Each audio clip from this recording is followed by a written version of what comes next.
பக்தி, ஆண்களுக்கு பெண்கள் மேல பக்தி, பெண்களுக்கு நகை மேல பக்தி. நான் சொன்ன எந்த மனுஷனுக்காவது குடும்பத்து மேலயோ, தெய்வத்து மேலயோ, குரு மேலயோ, காதல் மேலயோ, இல்ல தேசத்து மேலயோ பக்தி இருந்துச்சா? இல்லங்க. அதனாலதான் பக்தி எல்லாம் போச்சுன்னு நான் பேச வந்திருக்கிறேங்க. ஐயா, இன்னைக்கு குடும்பத்துல இருக்கிற புருஷங்களோட நிலைமை என்ன தெரியுமா? நிம்மதியா இருக்கும்போது மனைவியை தேடுறாங்க, மனைவி கூட இருந்தா நிம்மதியை தேடிக்கிட்டு இருக்காங்க. ஐயா, இப்படிதான் பல குடும்பங்களோட நிலைமை இருந்துகிட்டு இருக்கு. எங்க குடும்பத்துல எங்க அம்மா 10வது படிச்சுக்கிட்டு இருக்காங்க. ஐயா, எங்க ஊர்ல ஒரு பொண்ணுக்கு ஏதோ ஒரு தவறு நடந்துருச்சுன்னு சொல்லி எங்க தாத்தா என்ன பண்ணாரு தெரியுங்களா? வீட்டுல படிக்காம இருக்கிற பிள்ளைக்கே இந்த நிலைமைனா பள்ளிக்கூடம் போற பிள்ளைக்கு என்ன நடக்கும்னே சொல்ல முடியாது. உடனே கல்யாண ஏற்பாடு செஞ்சாருங்க.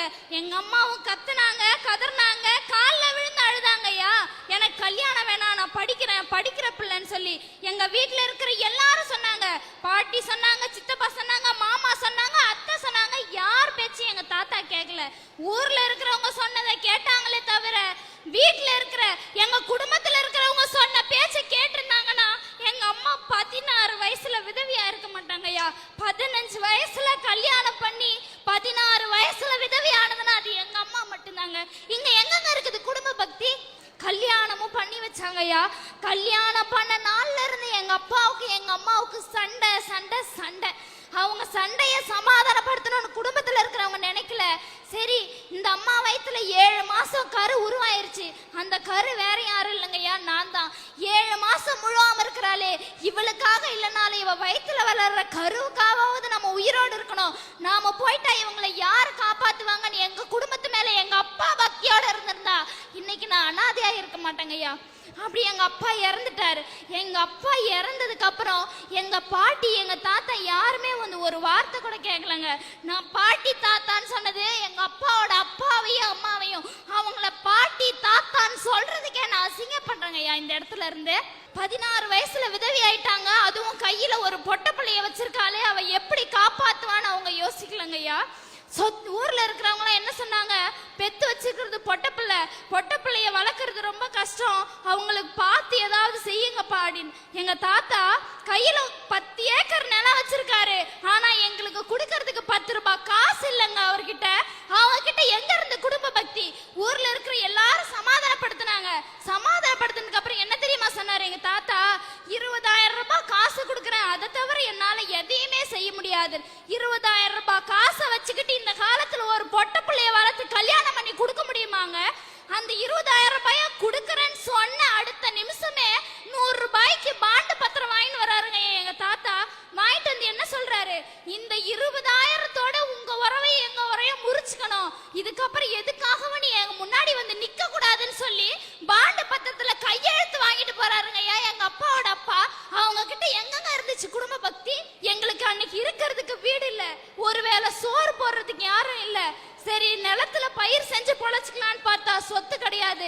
என்ன பண்றதுன்னே தெரியாம எங்க அம்மா என்ன ஹாஸ்டல்ல கொண்டு போய் விட்டுட்டாங்க.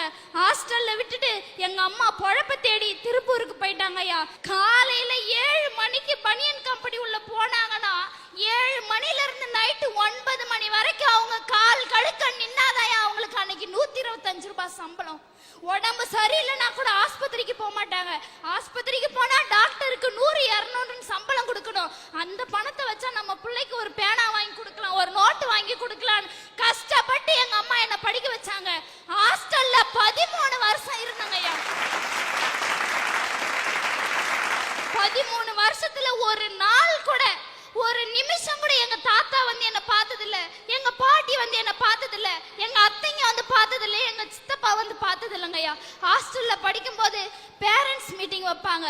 எல்லா பிள்ளைங்களுக்கும் பேரண்ட்ஸ் வந்து நிற்பாங்க. உன் பிள்ளை இப்படி படிக்குதுமா, ஆவரேஜா படிக்கிற பிள்ளைங்களோட அப்பா அம்மாவே வந்து சந்தோஷப்படுவாங்க. நான் நல்லா படிக்கிற பொண்ணு, ஆனா எனக்குன்னு எங்க அம்மா வந்து அந்த இடத்துல நிக்க மாட்டாங்க, எங்க தாத்தா வந்து நிக்க மாட்டாங்க, எங்க பாட்டி வந்து நிக்க மாட்டாங்க. அந்த நேரத்துல நான் துடிச்சு போவேன் பாருங்கய்யா. அங்க எங்கங்கய்யா இருக்குது குடும்ப பக்தி? ஆனுவல் டே ஃபங்க்ஷன் வைப்பாங்க. ஆனுவல் டே ஃபங்க்ஷன்ல எல்லா பிள்ளைங்களும் 100 மீட்டர் ஓட்ட பந்தயத்துல ஜெயிச்ச பிள்ளை கூட அதுக்கு பிரைஸ் வாங்குறதுக்கு அவங்க அப்பா அம்மாவை ஸ்டேஜ் கூட்டிட்டு வரோம். நான் நல்லா படிக்கிற பொண்ணு, எல்லா ஈவென்ட்லயும் பார்ட்டிசிபேட் பண்ணி பிரைஸ் வாங்குவேன். ஆனா எனக்குன்னு என் கூட பிரைஸ் வாங்குறதுக்கு யாருமே இருக்க மாட்டாங்க. எல்லாரும் வந்து கேட்பாங்க, உங்க அம்மா எங்கம்மா, உங்க தாத்தா எங்கம்மா, உங்க பாட்டி எங்கம்மா. அவங்களுக்கு பதில் சொல்ல முடியாம ஒரு நிமிஷமும் கூனி குறுகி தவிச்சு போவாங்க ஐயா. அந்த நேரத்துல நான் என்னங்கய்யா பாவம் பண்ணேன்? நான் என்ன பாவம் பண்ணேன்? இந்த உலகத்துல பிறந்ததுல இருந்து நான் எங்க அப்பா மூஞ்ச பார்த்தது இல்ல. எங்க அப்பா போட்டோவை கூட எனக்கு காமிக்கல. இவங்க கிட்ட எல்லாம் எங்கெங்க இருக்குது குடும்ப பக்தி?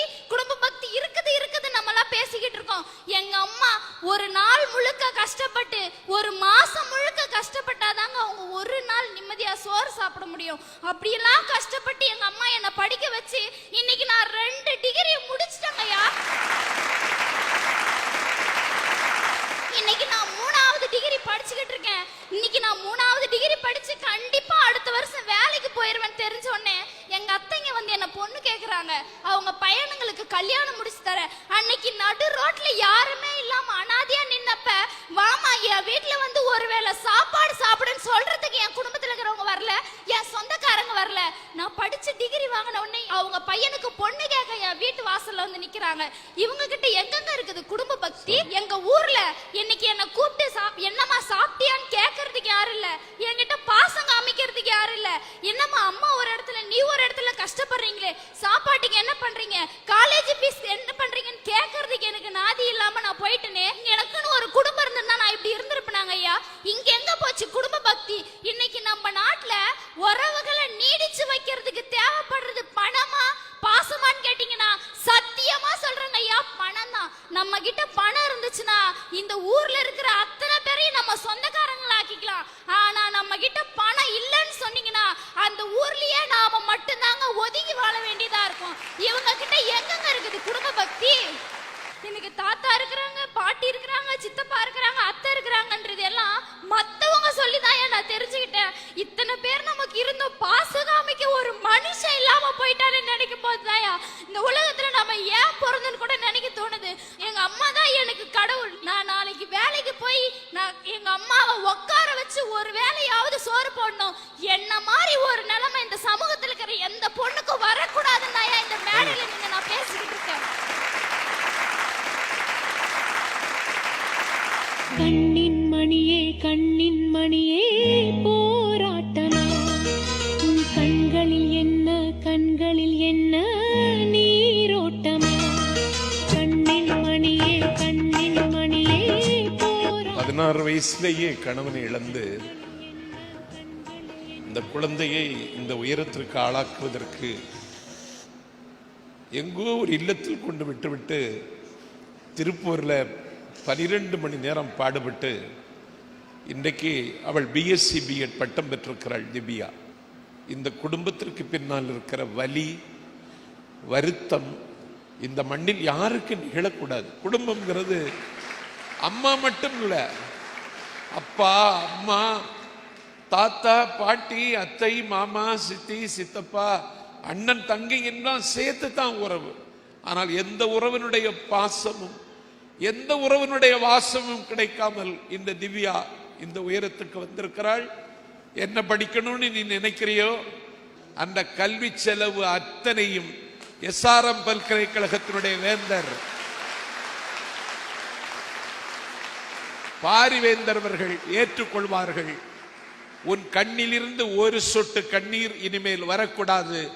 வாழ்க்கை வாழ்வதற்கு என்று வாழ்ந்து காட்டி வரலாறு படைப்பதற்கு திவ்யாவுக்கு என்னுடைய வாழ்த்துக்களை தெரிவித்து, உங்கள் துயரம் விரைவில் விலகும், உங்கள் துன்பம் உங்களை விட்டு நீங்கும். இனி வருகிற நாட்கள் ஒவ்வொரு நாட்களும் மலருக்கும் திவ்யாவுக்கும் நல்ல நாட்களாக அமையும்.